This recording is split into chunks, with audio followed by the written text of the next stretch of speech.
we have breaking news coming in from West Asia, where the escalations continue to take place. Rather important remarks being made by Iranian president. Big claim amid the war with Israel. Iran's president says no intention to develop nukes, because remember, this was the very concern flagged by Israeli Prime Minister, based on which they in fact began with their Operation Rising Lion. President Pezeshkian has now said, want nuke energy only. Nuclear energy is all that they're looking at. They've also said the Supreme Leader Khamenei is against nukes, so they are not developing nukes at this given point.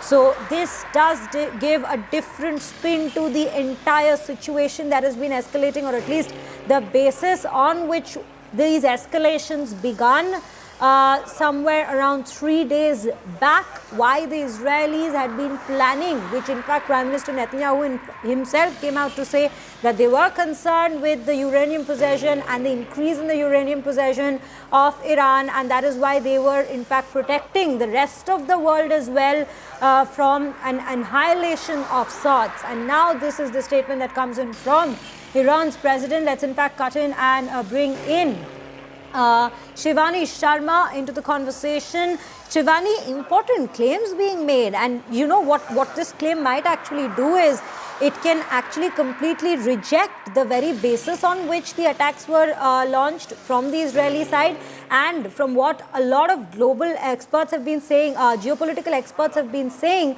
that this is nothing, this particular escalation is nothing but Israel's policy to expand their territories. That actually those claims might actually now seem serious. See, Shreya, what we are learning right now is that Iran has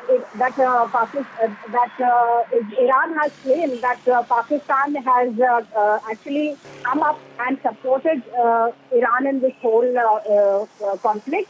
And what has also been coming out is that the statement from Iranian side here, where they claim that Pakistan has assured that if Israel uses its nukes against Iran, then Pakistan will be using its nukes against Israel. So that's the kind of claims that have come in now from Iran itself, while we also are getting some statements here in which Pakistan has denied such claims.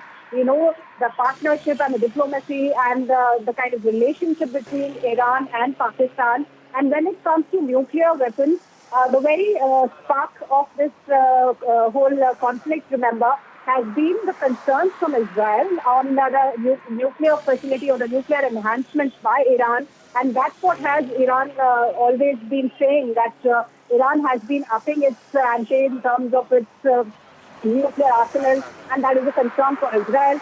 And that's why the first salvo missiles that were hit by Israel were on the nuclear facilities, in at least 4 nuclear facilities inside Iran. But now what we are learning, the association and the claims that have come up from Iran, that Pakistan is ready to help Iran if Israel attacks with its nuclear weapons.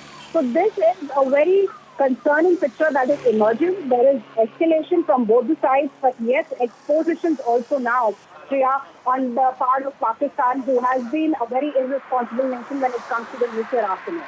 Very true, Shivani. Thank you for putting it into perspective, the remarks of the Iranian president at this given point, as to what we make of the very statements, as well as how it may be impacting, whether there is a de-escalation that's at all possible at this given point because of this, based on these very remarks made by the Iranian side. However, the situation doesn't seem to be like that on the ground at this very point in the West Asian theaters.